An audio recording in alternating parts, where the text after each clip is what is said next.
for the WatchPitch podcast and Videocast to talk a little bit about connecting and doing this at another level, I think, because this is actually your business.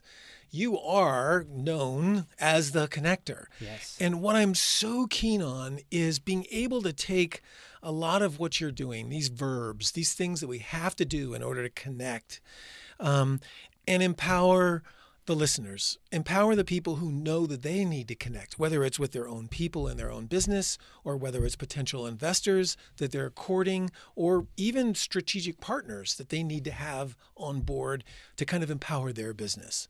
So this is really about how do we empower one another? And that, to me, isn't going to happen without connecting. Mm-hmm. So, Chris, tell us a little bit about yourself and then how you got into this verb of connecting and what you've discovered along the way. Sure. Yeah. Yeah. I'm stoked to be here, Trey. Great, good. It really came out of a love of putting things together more than just, what you think of as traditional connecting, like face-to-face, having conversations, building interest level. Like for me, connecting really came out of a love of engineering primarily and building things and connecting things together, like physically. Yeah, like nodes and paths. And then having a need to, extend that into actually connecting face to face and having conversations. So there's a little bit of a play there on, it's not just networking and sales work, which I love doing, but it's also putting together things and objects is why I kind of became the connector in that way. Okay. And so my whole lens and my whole business really is about helping people increase revenue, which is sales, basically. And there's a huge amount of connecting that has to happen in sales. You have to connect with people. You have to connect around service. You have to connect around ideas, expanding what's possible. And you also have to connect around money and, just understanding, people and money and how those connections and those links and those conversations they can sync be up. So tangled up. And yeah, I mean, I'm thinking immediately, especially with these nodes and how things actually sync up and get connected, you have to have receptors and you've got to have something that's actually going to speak to that receptor in order to physically connect. I'm just thinking about Legos. Like I mean, if you don't have that receptacle to receive that sort of connection point, it's just never going to happen. You can push them up close together. Sure. But it's not anything that you can build a relationship on. That's right. Yeah. Yeah. And that's an interesting thing, and I was thinking about getting together today and how we were going to connect. And so, I spent some time thinking about, well, how am I going to connect with Trey? How am I going to be in relationship with Trey and with the listeners, right? To provide them maybe some tools or some tips or thinking about them, because that's really a huge part of connection is being in relationship. And it's kind of what you're talking about. It's like, is on both ends, is there a fit between what you're trying to share and also whether the person is ready to receive what you want to connect around? Well, what I'm committed and why I'm here is I want to add value to this ecosystem. I think that if entrepreneurs and startups have the tools to be good connectors, then the people who are going to support them, whether it is investors who are investing in them and investing their capital in them, or it's strategic partners who are bringing resources to the table, if I can do that, then I've just increased the larger good of everyone because now they're connected. There are people who are passionate about their ideas and their products and their services are now finding people who actually support that.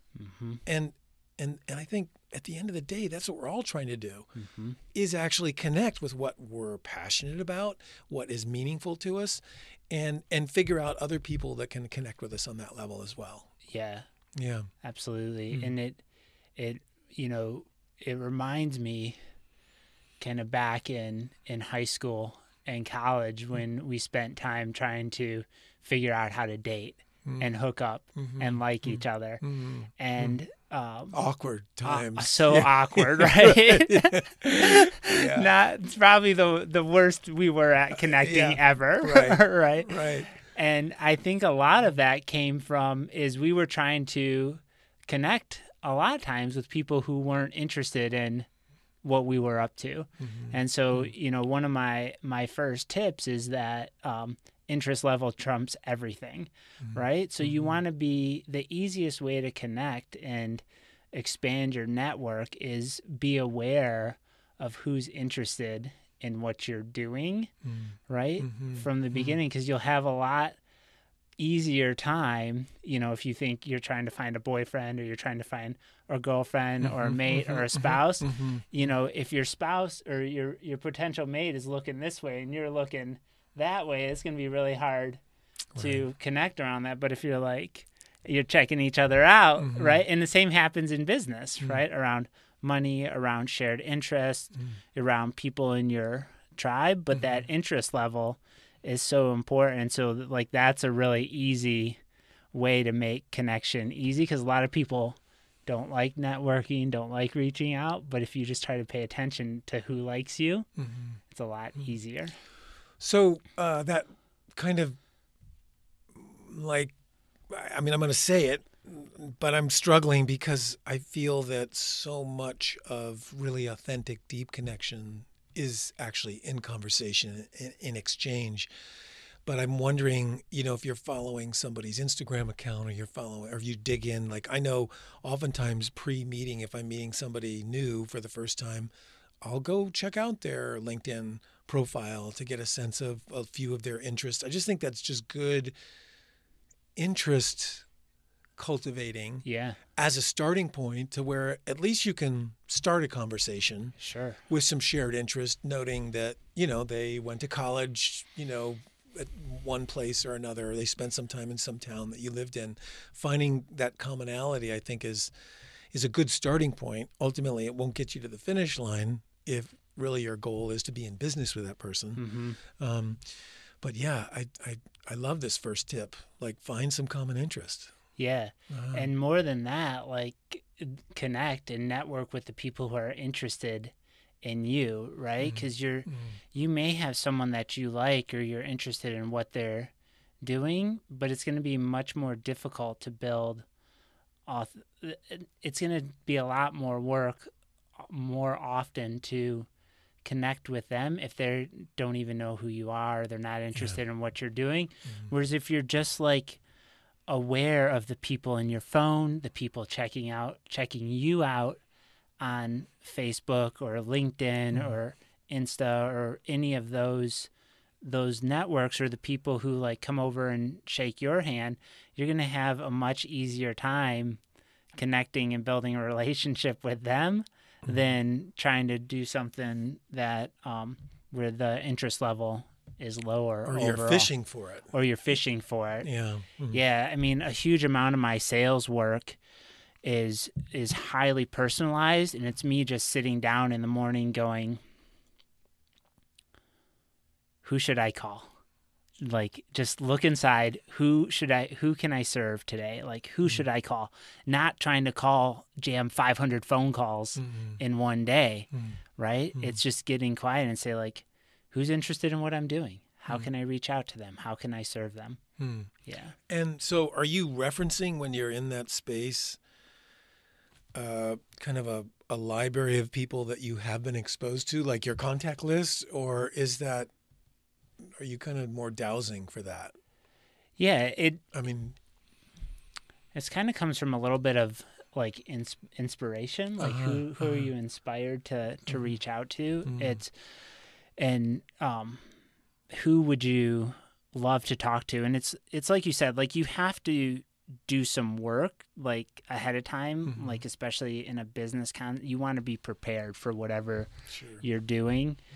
And you want to spend time getting to know that person, especially if it's something like a first introduction.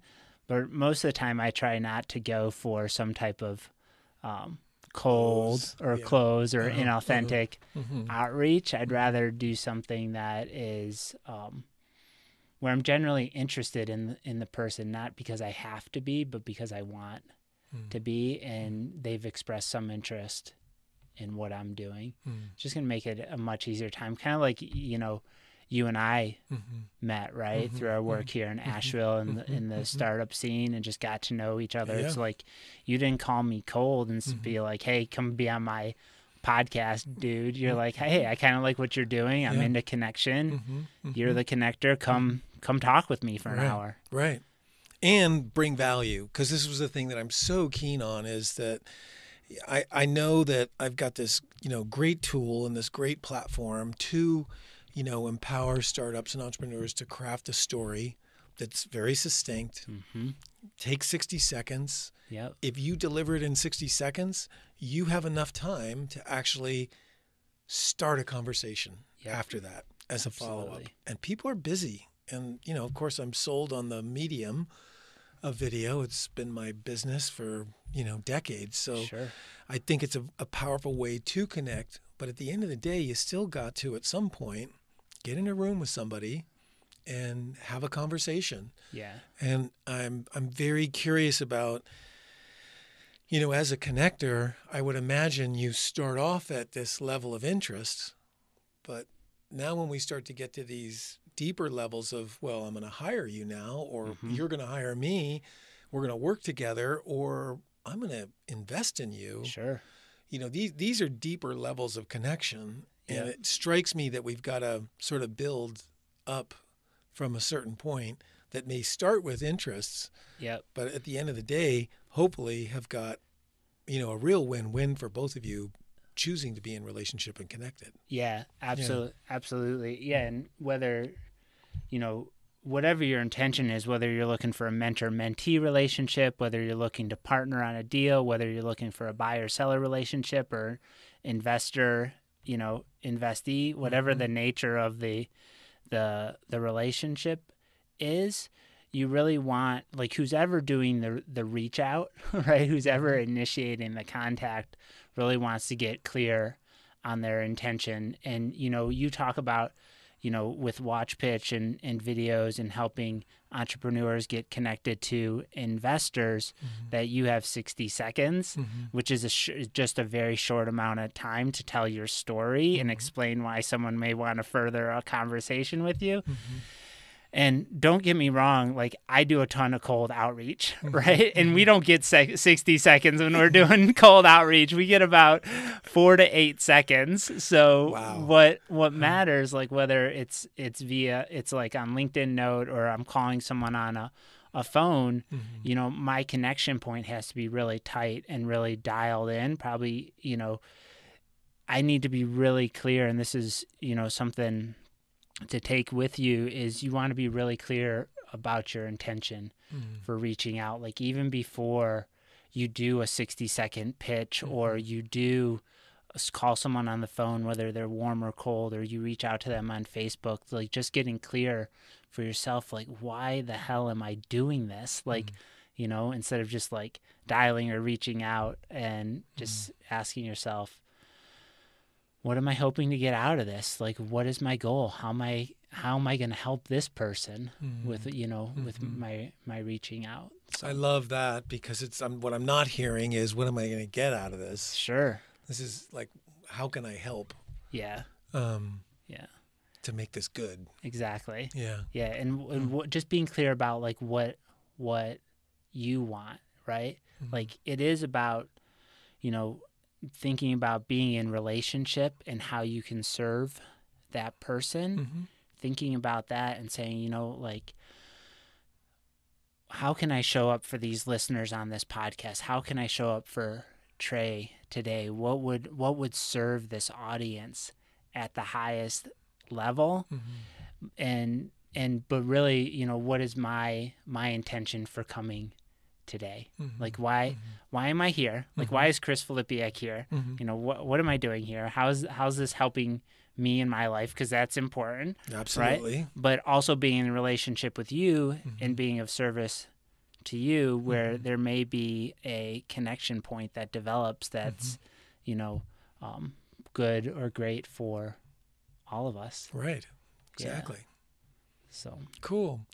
So what are some other things that people really need to have in the front of their minds when knowing that they need to connect, and maybe they're experiencing some resistance? Let's say you've gotten into the headspace of, all right, I know I'm clear why I'm going to do this. Yep. I would imagine that people are trying to be connected with all the time, and I know, after a lot of people reaching out to me, I'm kind of exhausted. Sure. And so kind of navigating Yeah. that opening, like I'm curious if there's other sort of listening tools that you have that would be really helpful. Sure. To sort of break through that either noise that people are constantly distracted by people trying to connect with them. Sure. Like, how do we distinguish ourselves? Yeah. I have to laugh a little bit because there's a lot of bad outreach.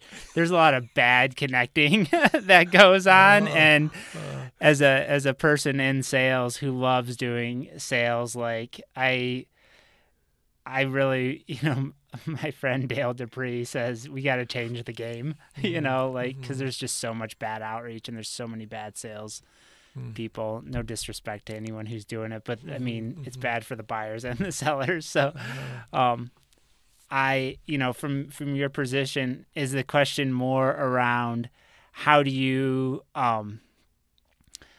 filter through all of the noise to find the people who are really worth connecting, or how do you, as someone reaching out, not show up as the noise? More the latter. Yeah, okay. Exactly. Yeah. More show like how it's so easy, man. Okay, good. I'm sitting up and listening. It's, not to use any of like the buzzwords, but it's like what I talked about. It's like having a clear intention. Okay. It's about being in relationship with that person and doing something that is just really human, not something that's canned or bullshit or made up or something you read on someone else's blog, like try this technique or anything like that. It's just really like getting quiet and getting in relationship with that person and asking yourself how you can serve them, right? And reaching out from that place of service. And then, in terms of a technique, is just showing up and not fearing your own personal rejection. Like, don't allow the threat of an external rejection cause you to reject yourself and not show up when you're reaching out. Because a lot of times what we're doing, especially in sales, is we're hiding behind our tools and our tactics, or our volume. You're like, oh, I'm trying so hard to connect. I'm reaching out. I'm doing all these connection requests on LinkedIn. I'm trying. And it's like, no, just like find the one person and stop trying so hard and just find that person, get in a relationship with them, and do something that makes sense for that person one-to-one. Yeah, and that's really, because there's so much and I say it's easy because there's so much noise out there, and there's so much crap that comes through from everyone doing it poorly. It's not really that difficult to do it well, So that's it. And I mean, there's all sorts of ways that you can reach out, and they're probably none of the ways that any of the sales trainers are like actually teaching you, but it's just like,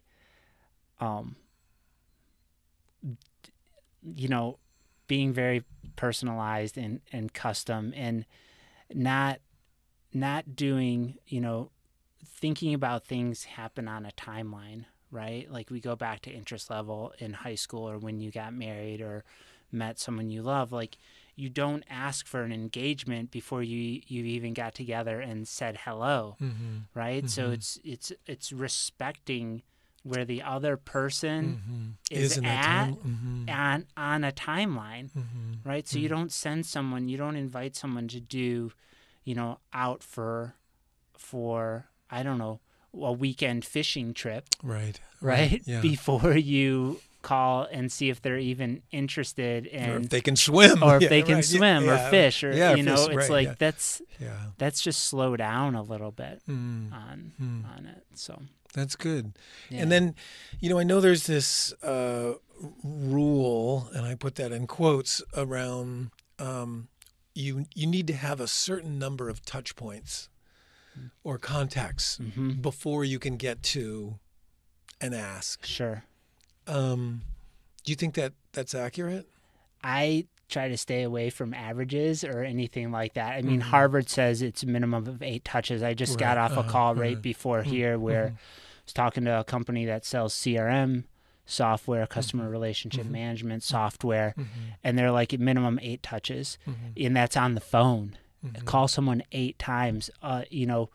There are companies out there that are doing done for you outside sales, or have their sales team, their sales development reps doing like 50 touches, right? And so that's what's generating really all of the noise. And I think for some industries, maybe that makes sense, but for most people, for entrepreneurs, for small, mid-sized businesses, the companies we love and are trying to help out, that stuff's insanity. Like right. you gotta stay away from that. And those averages, I've had sales calls where I've gone quiet and I've gone, yep, that's who I need to call them, and in one shot got a deal done with them on the phone. One shot, cold outreach. And it's really about that conversation. So I wouldn't put too much stock in any type of averages touch or traditional rules, touch rules or anything like that. And as an entrepreneur or a CEO who's doing their own sales work, like you don't have time for that. Yeah, you're right. It's so inefficient. Like if you're a ginormous machine, right, and you're a huge company, and those inefficiencies are part of how you want to show up in the world, right? They say only 3% of people are in market at any time, right? Which means to have one conversation with a buyer who's interested, you have to go through 97 that don't care at all, and you're just wasting their time. So it's much better to try to have a filtering mechanism where you can get to those 3%, and really do that. So I try, when I set up either marketing workflows or sales funnels for the companies that I work with, I try not to do more than like 5 touch points. I just try to figure out as quickly as possible whether they're interested or not, if I can serve them. And if they're not, like, just let it go. Yeah, let it go. Just let it go. You're doing a disservice to yourself by trying to add all those touches. And then tell me the difference, if you would, and share a little bit more about when you move from that phone call to that personal encounter. Sure. Because it does sound like you are closing some business over the phone. Yeah. I think that is maybe industry specific, and perhaps I don't know that you would ever close an investor over the phone without meeting that investor. I mean, it's possible, but I have never heard of that happening. Yeah. Speaking to hundreds of investors, one of the things they underscore is this whole principle of a warm intro. Yeah. Like, those cold calls, there's a very few percentage of investors who are actually listening to or taking on new deal flow if they haven't got some kind of warm intro from a fellow investor, or maybe from a fellow entrepreneur who they've already invested in, and this entrepreneur knows somebody that's really got the next hottest and greatest, and at least the introduction can happen that way. Yeah. I think a lot of that has to do, I'm not saying that sales workflow can't be multiple steps, but I think there's all sorts of ways to pick up efficiencies, and we add stuff, and all the technology we have today just makes the noise so much worse. And it's really about alignment, right? Like if you were an investor, right, that was looking either an angel investor or Series A investors, and you were looking to invest X amount at a certain valuation in this type of company or this industry because that's what you do, and that CEO who had solved a specific need called you and there was good alignment, you could get a deal done in a very short amount of time, right? Obviously, if you knew that information. Yes, absolutely. Yeah. You're right. But it's really, and investments are like that. Like there's different funds, there's different types of investors, there's different groups that are looking for very specific things. I know here in Asheville, there's probably 3 or 4 that are very specific targeted. Right. So if someone calls those investors who isn't does what they invest in, like it's creating noise. Like they're in biotech and somebody's calling them about a fintech Exactly. idea. Yeah, it's never going to work, but you'll have much more success and everyone will have a much better time as if you try to figure out some of that ahead of time. And then, if they want to watch a watch pitch or they want to have you in for a meeting to do a live pitch, that's the thing. Like everyone, it's not true that sales or investments have to take a really long time. It's how closely does their unmet need match what you're providing, right? How quickly can you build trust, right? And how willing are both people to show up at the highest level and being willing to say, hey, it doesn't matter to me whether this is a yes or no for you, but for these reasons, I think this could help you. I think this could provide you the return that you're looking for. I've done all of the work. I've showed up. I've figured out. I've built the business model for you ahead of time. And, just let me know, and go from there. Yeah, I like that. That's very thoughtful. And it makes, to me, what you're speaking to are those like connector elements that say, I've got something that is actually a good fit for you. Yeah. And I've done the research to know that all we need to do is start in on a conversation. Yeah. And we can discover that together. Yep. And we can actually take not a whole lot of time doing that. Yeah. It's kind of like this meeting we're having right now. Like you literally less than a week ago saw me in a parking lot and you were like, hey, Chris, like, do you want to be on my podcast? Right? Which you pitched me your podcast in one meeting in a parking lot. Now, sure, we've met before, but for years. Yeah. I'm not in the business of buying people's podcasts normally, but you're like, hey, you want to be on my podcast?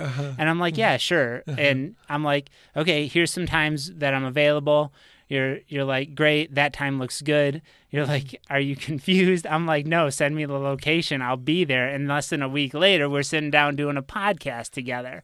Right? Where some people probably take 6 months to get a guest on a podcast show.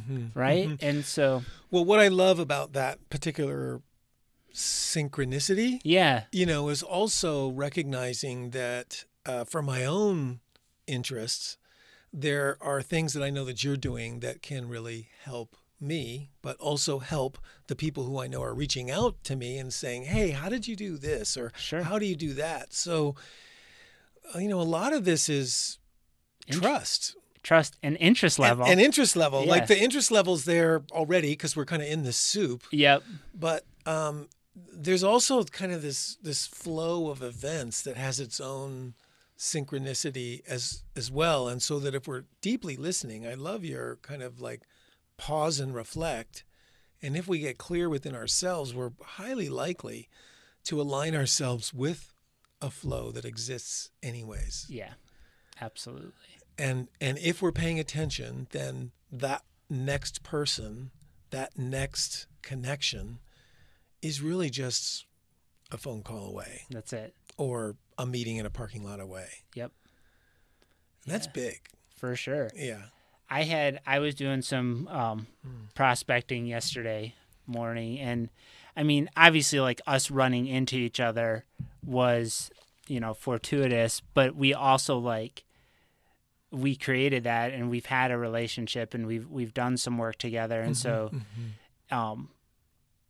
that happened that was for the easy. reason that was easy.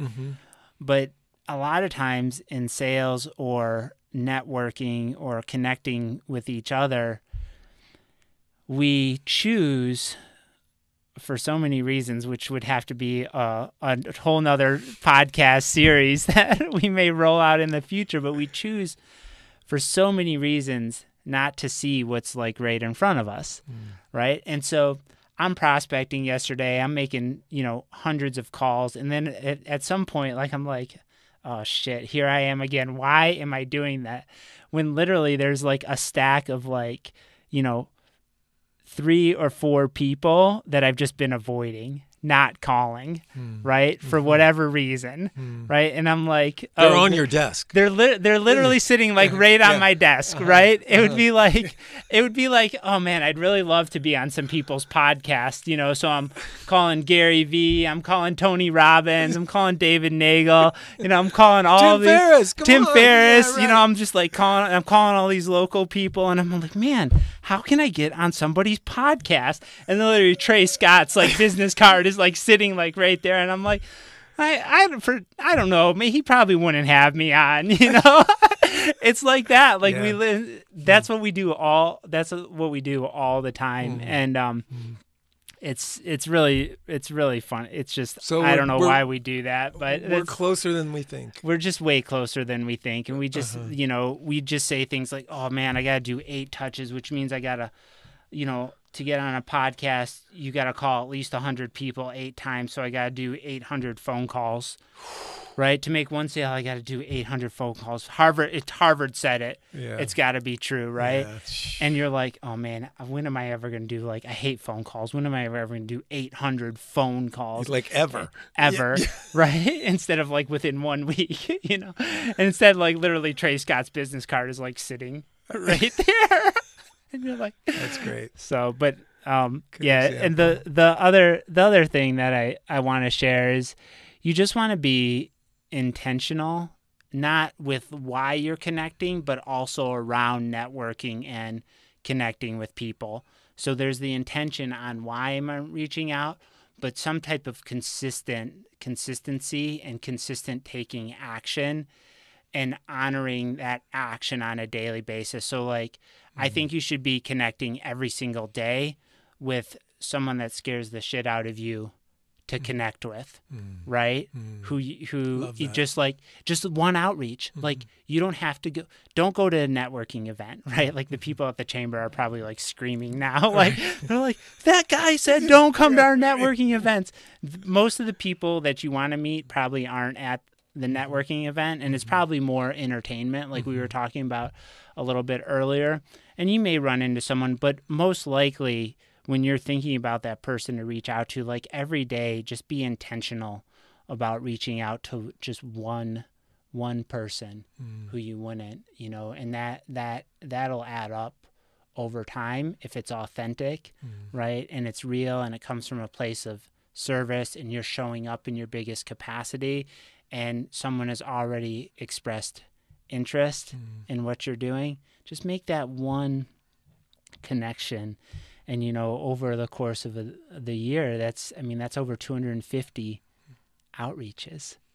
It builds a lot of momentum. That's in a direction you want to go. In the direction you want to go. Yeah. So instead of making 800 needless phone calls, over the course of a month, which you're going to get burned out on and hate, make 250 outreaches at one a day. Take an hour, to reach out to one person and be intentional about that. That's great. Yeah. And that's really, that's going to make a huge difference to your personal life, to your finances, to your sales, if that's your thing, to your influence, to your reputation, to your status.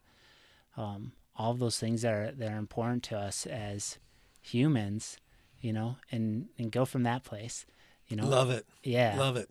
So Chris, if people want to find out more about what you do, sure. How do they find that out? Yeah. So what I do my area of expertise is working with CEOs to help them increase revenue and find new clients by doing hands-on sales consulting to really build a foundation for your sales effort. Obviously, I do outside sales, as a service. And then I help companies get connected to experts that can help them with the sales process and improve customer success. So if you want to get in touch with me around there, the easiest way is you could visit my website, which is chrisfilipiak.com. You can email me at connect@chrisfilipiak.com. Great. As well. Nice. Yeah. So is there anything that you didn't cover that you wanted to be sure to leave with our listeners as they're growing into this place of understanding and kind of intentional connection? Don't allow the gap that exists between where you are today and who you want to become create resistance around taking action, right, on that. I think that's really the big thing, because it can be really scary to put yourself out there, right? And you have to understand that everyone's trying to get somewhere, right? Either more love, more money, more status. We're all trying to get somewhere, and a lot of times we use that gap between where we are and where we're not as justification not to take action on what we want to do. And it's really important to have a support system in your life, whether that's a coach or mentor or a friend, to be supporting you around connecting and looking at what's going on in your business and what's happening. So it's really that perspective. Perspective. Like you don't want to be on an island like by yourself trying to make this work without some outside support. Yeah. And the last thing that's coming up for me, and I wouldn't be showing up for the audience, is really if you really want to get into it and you want to be a connector, is like set some goals around what you're doing and have a vision for what you're doing. I mean, all of these are, I shared with you some tactics and some tips, but if you don't have a clear vision and a goal, right, again, then you're lacking intention for why you're doing something. Like you have to understand, why am I doing this? Oh, because I love it and I'm trying to accomplish these things and I want to help my community in this way. And getting clear about that will really help it'll give you the motivation to make that one outreach every single day. Yeah. Awesome. Yeah. Chris, thank you so much. Yeah, Trey. Pleasure. This is awesome. All right. Thank you. Appreciate it. Yeah, likewise. It was a lot of fun. We'll do it again, I'm sure. I'm looking forward to it. All right, cool. Thanks, Chris. Yeah, great. Nice. Yeah, man. That was easy. Yeah, for sure. Thank you. Hopefully that was helpful. Yeah, no, Yeah. I think so. Definitely.